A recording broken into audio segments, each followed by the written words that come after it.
conceptual respect. People talk about a desire to be successful. All of the elements.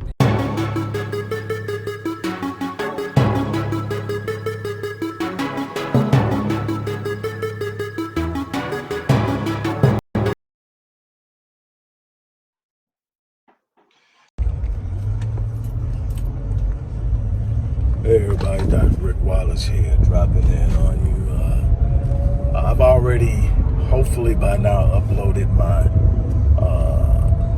weekly morning inspirational for Sunday, and now I'm going to come straight at you with something that's just sitting on my mind. For whatever reason, over the last couple of weeks, people who don't look like me have felt comfortable with coming on my platforms and expressing their opinions. I will allow a lot of leeway to my people to come on and say what they feel, because everybody that comes from where I come from has a right to feel a certain way, and they may not know how to express it. They may not have a clear understanding, or their opinion or perspective may be different than mine. As long as you do it respectfully, we are all good. But I will not be disrespected by anybody. But when it comes to someone who doesn't possess my melanin ratio or greater, coming on trying to tell me how I should feel about something and how I should respond to it and what it equates to, and because I am unapologetically pro-black, that I'm somehow a part of the problem and you can't return hate for hate and all this. Look, I got 400 years of my ancestors' frustration bottled up inside of me, and I'm going to unleash every bit of it. I'm not trying to forgive jack shit. I'm not that person, and never going to be that person. I'll leave that up to the ones who feel the urge and the notion to be forgiving. I'm bringing heat to anything that's bringing heat to me, and I'm doing it with every bit and ounce of force I have, in whatever way is necessary and required for me to do it. I'm not holding back. So don't let the education, don't let the grammar, don't let the diction, don't let any of that fool you.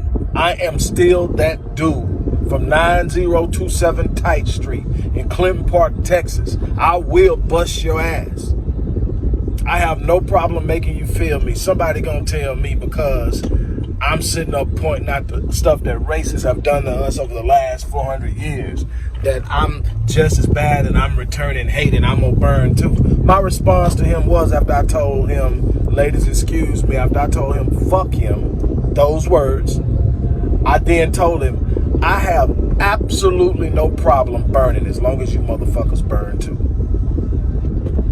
And that's how I feel. Excuse me, I know I've been a little raw lately, but I'm tired of sitting up playing polite with people who haven't done jack shit for the black struggle. Ladies, again, forgive me, but there's a time that you just need to step to people. And there is no limit to who I'll step to. I don't have no respect for nobody who has respect for me. I have no fear of any man. So whatever needs to be done can be done. But trust me, keep thinking I'm candy, and you're going to get to see me.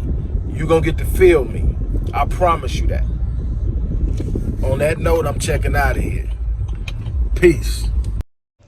Hello everybody, Dr. Rick Wallace here, dropping in with a little special announcement. For those who have followed me for any stretch of time, you know, outside of the businesses that I run, like Myriad Business Solutions, the Visionetics Institute, Odyssey Media Group, I also do a great deal of work inside of the inner city communities in Houston, Dallas, and other areas.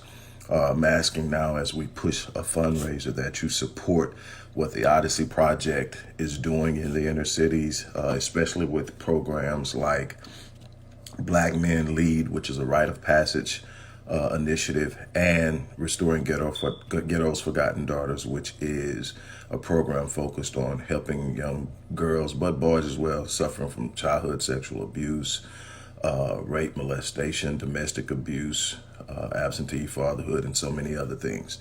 The information will be in the box. Thank you.